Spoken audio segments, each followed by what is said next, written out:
Ang nakaraan. Ang misyon na mayroon ng pangkat ng ating bida ngayon ay hindi basta-basta. Iyon ay dahil konektado ito ngayon kay Darius Roberts, ang nilalang na lubos niyang kinapopootan. Bago matapos ang nakaraang kabanata, nakita natin na ang dalaga na si Ensha ay lubos na humanga sa angking gandang lalaki ng ating bida. Pagpapatuloy, nagsimula na nga si Darius Roberts sa kasamaan nito, iyon ay dahil ang kanyang mga tauhan ay naririto na. Naglalakad papunta sa kastilyo ng angkang ng Yunan, sabi ng lalaki sa likod, para sa mga tulad ng insekto, ang mga iyon ay talagang tinatamasa ang marangyang buhay sa bawat bagay na mayroon sila, sabi naman ng matandang lalaki, kung natagalan pa ang pag-contact nila sa atin, mawawala na talaga ako ng pasensya, at susunugan ko ang lahat ng mga basurang iyon. Muling nagsalita ang lalaki sa likuran, Pinunong Temas, wala naman po sigurong abiriya na mangyayari no. Kasi pag nagdesisyon sila na pumunta sa Saint of Rags, masisira ang plano natin, sabi nito, na napatingin naman ng bahagya ang matandang lalaki sa likuran nito. Sabi ni Temas, ayun na nga, kaya nagbigay tayo sa mga insektong iyon ng isang pain, na agad namang naguluhan ang lalaking ito sa sinasabing pain. Nagpaliwanag kaagad si Temas, sabi nito, si Michelle Yunan, ay talagang minamahal niya ng husto ang kanyang bunsong anak na iyon, at wala pang sinuman ang nakapagpag-anda ng kalagayan ng kanyang anak na kahit na kaunting sandali lang, kaya walang magiging abirye sa plano. Dagdag pa ng masamang matandang ito, ang bagay na kumakain sa buhay ni Ensha Yunan ay hindi karamdaman o anumang sumpa. Masamang sabi nito, iyon ay dahil sila ang may kagagawan kung bakit nagkaganon ang dalaga. Sabi pa ni Temas, ang tingin ng pamilyang Yunan ay humaharap sa isang karamdamang walang kagalingan ang bunsong anak nila, na walang sinumang nakakaalam paano ito mapapagaling. Nagtanong pa si Temas sa kanyang kasama habang nag-imagine na pinapagaling niya ang dalaga, sabi nito, ano sa palagay mo kung magagawa nating maibsan ang sakit na nararamdaman niya? Sabi pa ni Temas, sa oras na magpakita tayo ng pagbabago sa kalagayan ni Ensha, ang Michelle Yunan na iyon ay tiyak na iiwan niya ang lahat ng plano niya sa buhay, at magmamakaawa ng husto sa atin para maagaling lang ang kanyang anak. Dagdag pa ng matandang ito, gagamitin natin ang ganoong pangyayari, at magpapanggap na pinapagaling natin siya, habang sinasamantala ang oras. Maglalagay tayo ng mga tao sa kanilang pamilya, at unti-unting uubusin ang kanilang yaman, ganun na rin ang kanilang mga artifacts, at kalaunan ay aangkinin na natin ang kanilang buong angkan, ito ang kasamaang plano nila ni Darius Roberts. Lahat ng kasamaang ito ay para lang sa kanyang kamahalan na si Darius Roberts, ito ang mga paraan nila para magpalawak ng nasasakupan, at magpalakas ng puwersa. Mga sandali na magkasama pa si Darius at si Temas, nagtanong itong si Darius, sigurado ka bang nagawa mong ma-inject ang bagay na iyon sa katawan ng bunsong anak ng Yunan? Tanong nito, opo kamahalan, hindi magtatagal ang sakit na nararamdaman niya ay aabot na sa sukdulan, kaya hihingi na sila ng tulong sa atin, paliwanag nito. Sabi pa ng isang ito, Temas, alam mo naman siguro na 10 taon na tayo naghahanda para lang makuha ang pamilyang Yunan, kahit na kontaken ka ng angkan ng Yunan, huwag ka kagad sumagot sa tawag nila, isang maling hakbang lang ay tiyak na maghihinala na sila sa iyo. Dagdag pa ni Darius, mag-antake lang hanggang sa maging deperado na sila, pag nangyari yun, doon natin sasamantalahin ang sitwasyon, na para bang nagkataon lang ang lahat, at uubusin natin ang yaman nila, tatandaan ko po ang lahat ng iyan, sagot naman ng matandang ito. May tiwala ako sa iyong kakayanan Temas, kapag nagawa mo nang maayos ang misyon na ito, gagantimpalaan kita ng bongga, masayang sabi ni Darius. Dahil doon, isang ngiting tagumpay na parabang isang demonyitong nilalang ang isang ito, lahat gagawin para lang sa sariling kapakanan, kahit na may mga taong mapahamak. Dito ay nasa tapat na ng kastilyo ng angkan ng Yunan ang dalawang ito, at nasabi ni Temas na abot kamay na nila ang tagumpay, maiksi na lang ang oras ng Yunan at mapapasa kamay na ito ni Darius. Sa mga sandaling ito ay nakaupo na sa kama itong si Ensha, nakatitig ito ng malala kay Raon, at talagang manghang-mangha. Sabi nito, grabe napaka-perpekto, totoo ba talaga ang lahat ng ito? Paanong ang isang tao ay ganito kagandang nilalang? Sunod-sunod na papuri nito sa anyo at katauhan ni Raon, na kahit ang kanyang ina ay nagulat sa mga sinasabi ni Ensha, dahil ngayon na lang niya uling nakitang ganito ang kanyang anak, dahil ginagawa lang ito ni Ensha, pag nakakakita ito ng mga materyales sa paggawa ng mga artifacts, na si Raon ay natulala rin sa mga sinasabi ng dalaga sa kanya. Agad na tumabi ang ina sa kanyang anak, at humingi ng tawad sa inasal ni Ensha. Sabi nito, "Patawad, hindi na naman makontrol ng anak kung ito ang kanyang nakasanayan na." Sabi naman ni Raon, "Okay lang po iyon, pero maaari po ba ninyong ipaliwanag kung anong nangyayari sa kanya?" Tanong ni Raon. Agad namang nagpaliwanag ang ina na si Michelle Yunan. Sabi nito, "Ang aming pamilya ay talagang biniyayaan ng hindi matatawarang kakayanan ng mahabang henerasyon. May mga mata kami na makita ang kagandang ng isang bagay na maaring gamitin para sa paggawa ng artifact. At sa pamilya ng Yunan, ang talento ni Ensha ay talagang kakaiba sa aming pamilya. Napakataas ng antas ng abilidad nito sa pagsuri at pagtingin ng mga bagay. Kayang-kaya nitong ilabas ang natatagong abilidad at halaga ng isang bato." Sabi pa ni Michelle, ngayon, nakikita ni Ensha ang vice leader ng Raging Wind Corps bilang isang mamahaling uri ng bato o materyales. At para sa kanya hindi ka lang isang uri ng bato, kundi isang perpektong bato, na naihulma na ng perpekto ng mahusay ng isang manglililok nito. Sabi pa ni Ensha, ang kumikinang at gininto ang mga buhok, mga mata na matingkad na parang isang ruby, at ang matulis na ilong, higit pa sa perpekto, parang isang buhay na brilyante, isang tunay na masterpiece. Paliwanag ni Ensha, na si Raon ay nahihiya na ngayon. Sabi na lang ng ating bida sa kanyang sarili na mas mahirap pa raw tanggapin ang sitwasyon na ito, kaysa ang kaharipan sa laban ng isang Seven Apostle ng White Blood Cult, dahil hindi raw niya alam kung anong sasabihin niya o gagawin niya ngayon.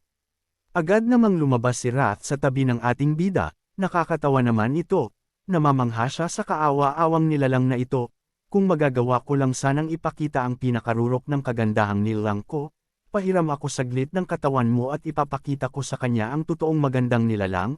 Pagyayabang ni Wrath, "Anong pinagsasabi mo?" Tanong naman ng ating bida, dahil bida-bida na naman itong si Wrath.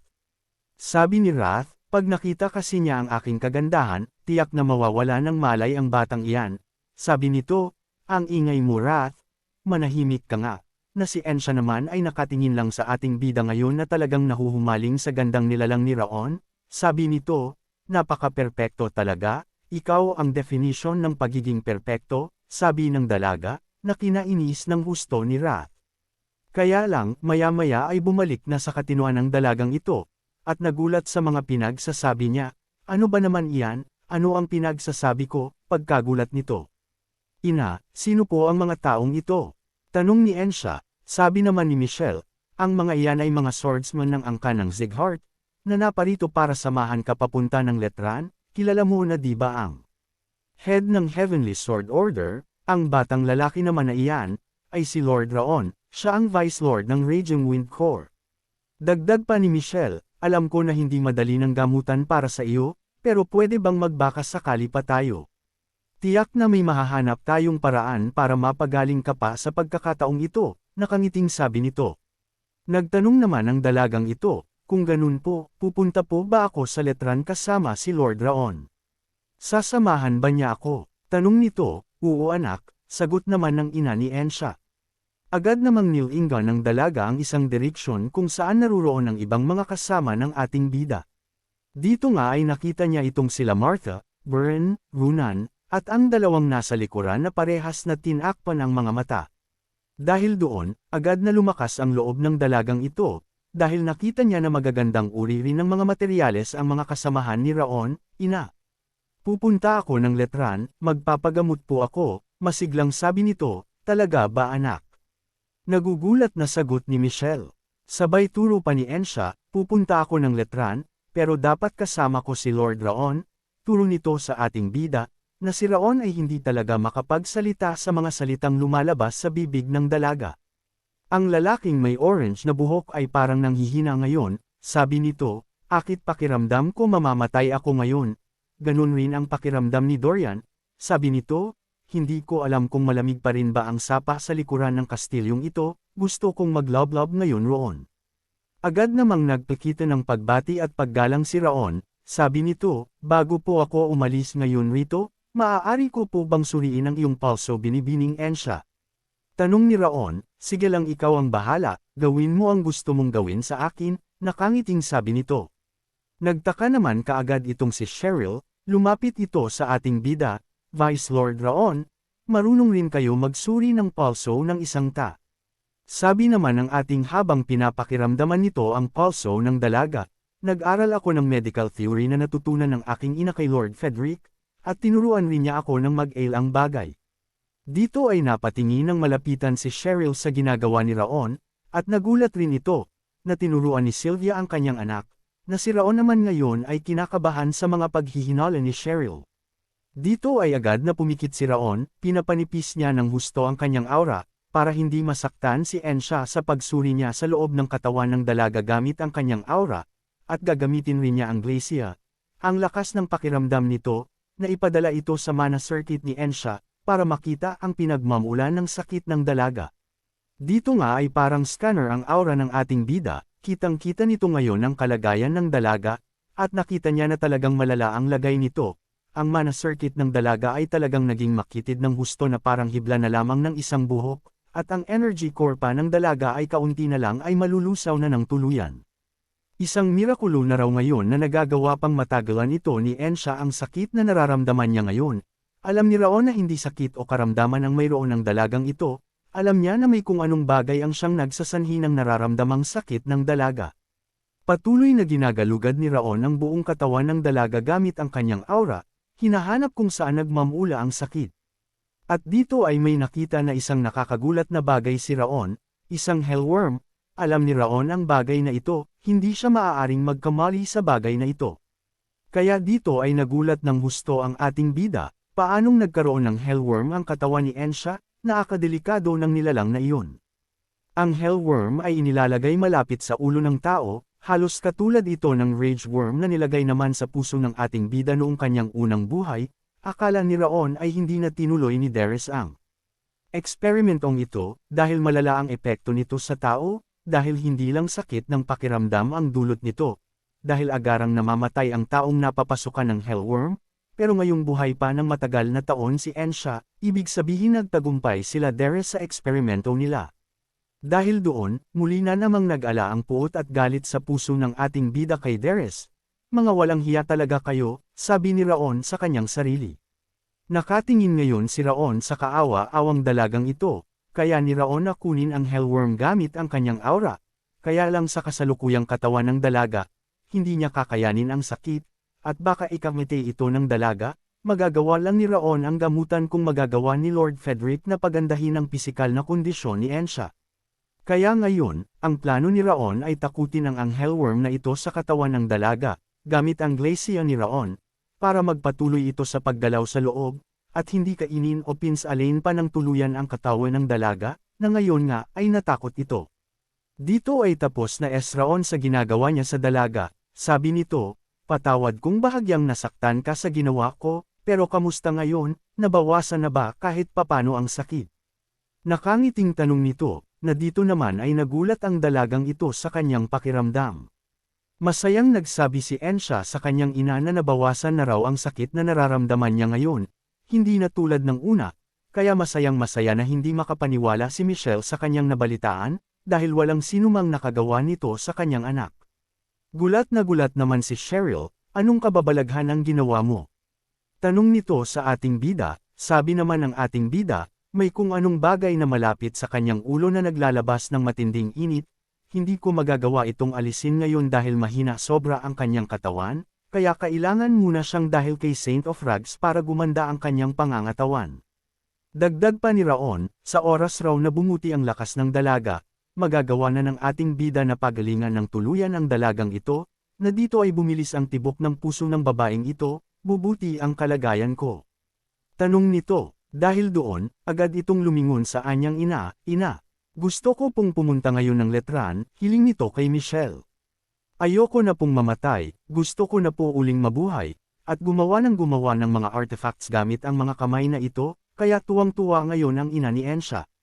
Kaya lang ang kasiyahan nila ay biglang naudlot, dahil nagbigay ng ulat ang tauhan ni Michelle na si Temes ay naririto na raw ngayon sa kanilang teritoryo, kaya nagulat itong si Michelle na mabilis nakarating si Temes. Dito ay nag-alala itong si Michelle, kaya nagtanong ito kay Raon kung paalisan na lang ba niya si Temes. Sabi naman ni Raon, hindi mo kailangang gawin iyan, hayaan mo lang siyang makita si Ensha. Sabi ni Raon, iyon ay dahil gusto rin malaman ng ating bida kung anong klaseng panggagamot ang gagawin ni Temas sa dalaga. Ayun na nga, nakapasok na ang mga ito sa loob ng nasasakupan ng Yunan, at humingi ito ng tawad na natagalan siya sa pagpunta, dahil may sinuri pa raw siyang ibang pasyente. Nasabi naman ni Michelle ay wala raw problema, masaya raw siyang nakarating sila Temas ngayon sa kanila. Sabi naman ni Temas, na nabalitaan raw niya ang patungkol sa anak ni Michelle, at posibleng katulad raw ito sa kanyang pinag-aaralan ngayon, palusot nito. Nang nasa loob na ito ng silid ng dalaga, sabi ng matandang ito, hindi raw niya masisigurado kung gaano kabilis na mapapagaling si Ensha, pero sigurado raw na may magagawa siyang tulong, nakangiting sabi nito, kaya lang biglang nagsalita si Ensha na wag na lang raw. Dahil doon, nagulat si Temas, anong wag na lang, tanong nito sa dalaga, sabi ni Ensha, kasasabi mo lang na hindi mo alam kung gaano katagal mo ako mapapagaling, pero si Lord Raon, nagsabi na mapapagaling niya ako, sabi nito. Kaya sa kanya na lang ako magpapagagamot, na ang ating bida, naman ay tumingin ng nakakaloko kila Temas, isang ngiti na talagang yari si Temas kay Darius. Ngayong mawawala sa kamay nila Darius ang angkan ng Yunan, ano kayang gagawin nila Darius at Temas? Abangan!